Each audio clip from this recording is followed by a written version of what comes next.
Hey everybody, welcome to the Addiction Unlimited podcast, where you get to learn everything you want to know about addiction and recovery. I'm your host, Angela Pugh, co-founder of Kansas City Recovery, life coach, and recovering alcoholic.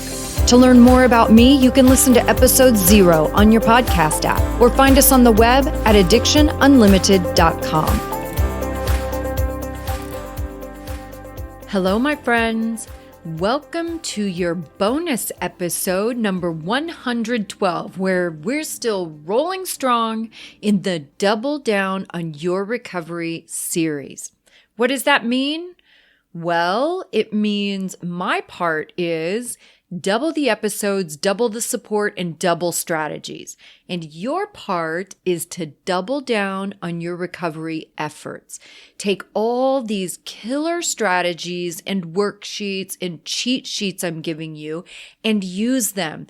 Take action like you've never taken action before. In this episode, we're going to dig into your recovery SOS. And let's start with the definition of SOS. First of all, when I was researching this episode, I was a little surprised to learn that the letters SOS don't actually stand for anything. I think we all know SOS is like a signal for help, right? But the letters don't actually stand for anything. The actual definition is an urgent appeal for help or an international signal of extreme distress. That's for real right there. And when you're headed down a relapse path, you need a signal and an urgent appeal for help. We're going to break down your recovery SOS plan so you have a step-by-step plan of action to protect yourself from yourself and knock out that relapse before it has the chance to sucker punch you. And let's do a quick shout out before we dig into that. Addiction Unlimited got a new review on Apple Podcasts. It's always exciting when I get new reviews, and it seems like reviews have come to a halt since the pandemic started. I don't think I've gotten a new review since like February or something, and that made this even more exciting. He says, "The podcast is super helpful. Love Angela's perspective. She's knowledgeable, encouraging, and motivating. Thanks for your service, A to the P." And that is my friend Preston. In honor of transparency, this is someone I did a podcast with, Preston, and his podcast is The High Cost of Anonymity. And thank you, Mr. Moore, for such kind words. And if you have an extra 30 seconds, jump over and leave us a review. Reviews are super important in podcast world, and I would really appreciate it. I think I'll spend some time later writing some reviews for people too. I haven't done that in a while, and I've come across a couple of new podcasts that I'm really enjoying. So I think I'm going to take my own advice and sit down and write some kind words for all the people that are providing me free content and allowing me to learn and better myself and my business. I love that. So are you ready to jump into this topic, your recovery SOS? Your recovery SOS is 3 parts. That's it. I was about to tell you to get a pen and paper and write it out, but lucky you, I've made you a cheat sheet. You can get yours at www.myrecoverytoolbox.com/112 because this is episode 112. www.myrecoverytoolbox.com/112. That's where you're going to get your cheat sheet. This is going to be your step-by-step guide to see when you are headed into a danger zone and what you need to do to get out of the danger zone. The 3 parts are, number 1, the warning sign, number 2, the danger zone, and number 3, your reaction or your response, okay? Number 1, the warning sign. This is where you're going to write down the first thing you do or stop doing when your motivation is starting to fall. We talked about this on our last episode too with your action list. You know the things you need to do on a regular basis to be well. You know what makes you feel good, what makes you happy, what keeps you healthy mentally and physically. What is your first sign when your motivation is failing?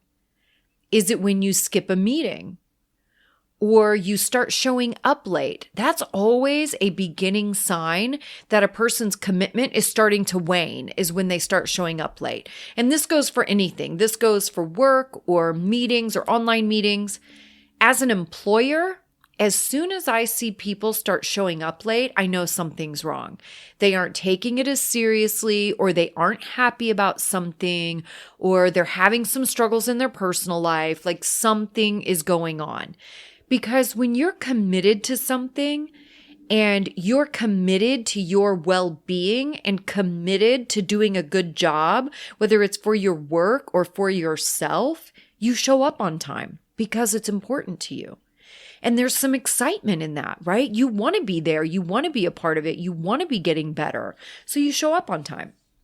The moment you're being late is a good sign that the thing you're late to is becoming less important to you, right? That's where you can see your commitment is starting to fall a little bit. So what is your warning sign? Do you stop communicating? Do you stop going to meetings?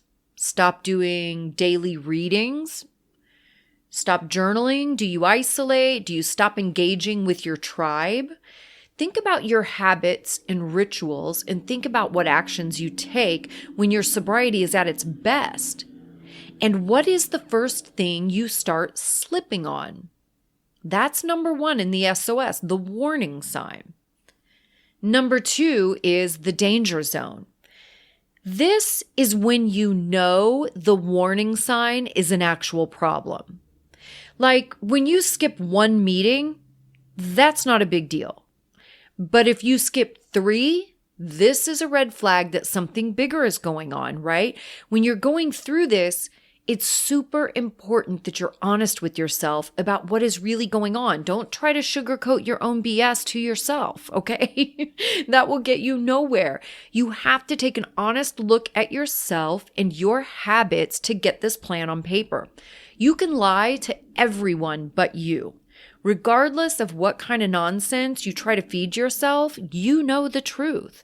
So don't mess around trying to make yourself sound better than you are. This isn't about good or bad or doing it right or wrong. This is about being honest about our habits when we start to fall off so we can catch ourselves and fix it before it gets out of control. Being honest with yourself is key here. So what is an actual danger zone for you? Where have you seen yourself fall short before that led to a relapse? For me, a danger zone is isolation. And you know, I'm a total introvert. I spend a lot of time alone in my home with my lovely little dog, and that is my happy place and my safe place. I also know if I'm not getting out and spending quality time with people I love on a regular basis, I start to feel sad and lonely. There's a huge difference between being alone and being lonely. I don't mind being alone, spending time by myself. I'm great with that. But it is important that I recognize within myself when that turns to feeling lonely because I haven't had human connection in too long.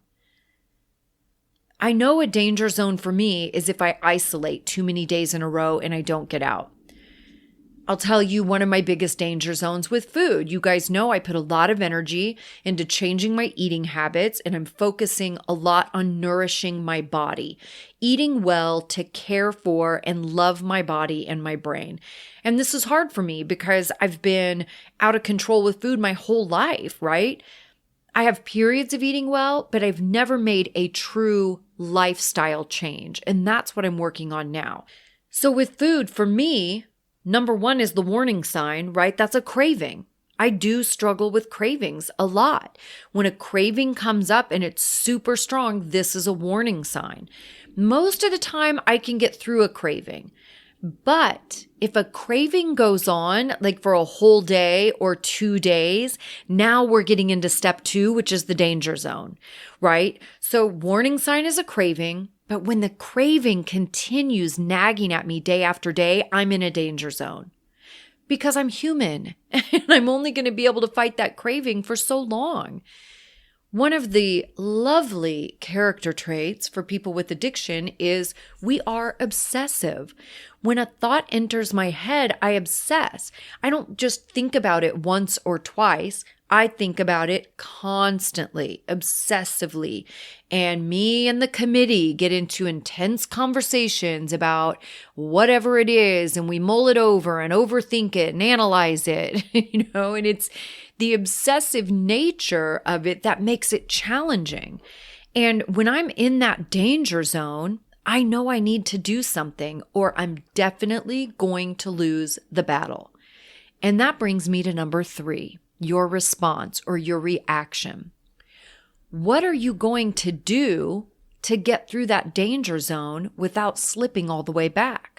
What action will you take to prevent it from derailing you in your plan? If I'm isolating too much and I'm in that danger zone, my response is to reach out to some friends and schedule some outings. Whether it's an exercise date or a coffee date or a lunch date or dinner date, it doesn't matter, but I have to schedule something to pull me out of the house. If I'm getting lazy about meetings, I'll call a friend and I'll schedule to meet them at a meeting. Or maybe I'll schedule coffee before a meeting and then we go to the meeting.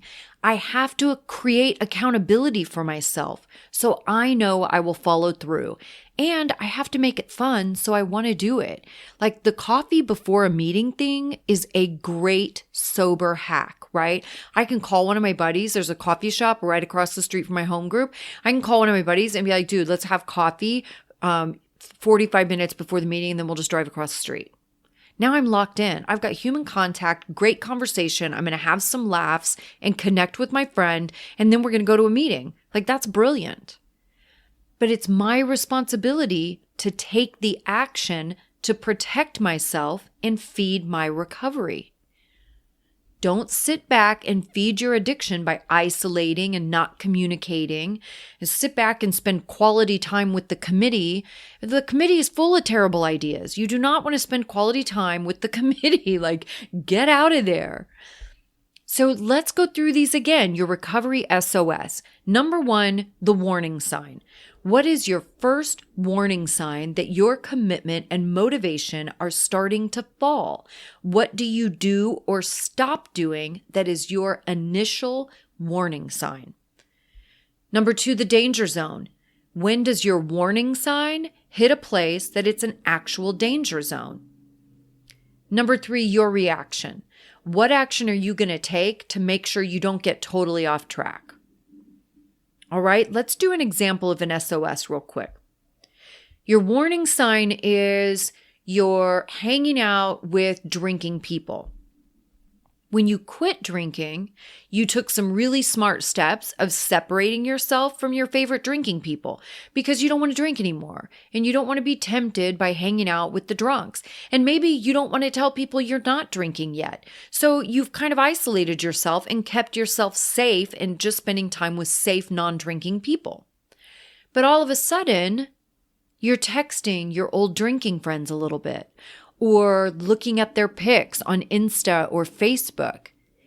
And that leads to the danger zone of romanticizing your old life because you're feeding the committee all the pictures of your friends having quote unquote fun, going out, drinking, living the life. Then the committee takes that to a whole new level and starts telling you you have FOMO, fear of missing out. This is a definite danger zone. And by the way, keep this in perspective. You see all the pics of the people going out and having fun, but you have to play the tape all the way through. Those people aren't taking pictures of later that night when they're vomiting on themselves or vomiting on their friends, however it goes. They aren't posting pictures of the next day when they're sleeping their life away, miserable, having to apologize to everyone for their ridiculous behavior. No one is posting those pictures, okay? But don't forget, that's the end result, right? Don't get caught up looking at all these pictures of people out drinking and doing their thing and think that's the life. All right. Remember, later they're throwing up on themselves and the next day they feel like crap and they're wasting their life away. So as soon as you recognize you're in that danger zone, you get into action. Number 3, your reaction to the danger zone. You immediately jump in the Facebook group, ask everyone to remind you of all the reasons you quit drinking. Let all that love and support flood in, feeding your recovery. You're also helping other people by creating that post and letting all of our thousands of members read all those responses and see the truth and be reminded of why we are on this journey. Sharing is service work. Sharing your thoughts and struggles and triumphs creates a conversation that everybody can read and get re-energized. Share your journey. It's being of service. Now, get over to www.myrecoverytoolbox.com/112 and get your recovery SOS cheat sheet and do it. Don't think about it and say you'll do it later. Or if you aren't in a position to do it this minute because you're listening while you're driving or listening at the gym, then put a reminder in your phone to remind you later to do it. It will not help you if you don't do it, okay? www.myrecoverytoolbox.com/112 because this is episode 112. And think about this throughout your day. Warning sign, danger zone, reaction. For our Inner Circle members, I will see you in one of our online recovery meetings this week, and I look forward to meeting all of our new members. Let's continue this double down on your recovery train, party people. We've got this. We've got all the tools we need to kick this thing in the buns, and as long as you show up, I'll show up, okay? I hope you love this episode. Think about that recovery SOS, warning sign, danger zone, and your reaction. What the heck you're going to do about it, okay? I hope you're having a fantastic day, and I will see you next week.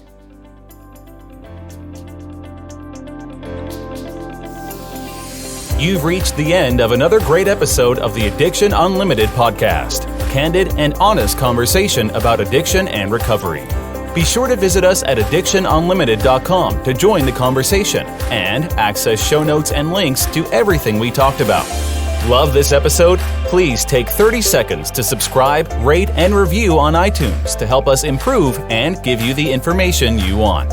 Thanks for listening. See you next week.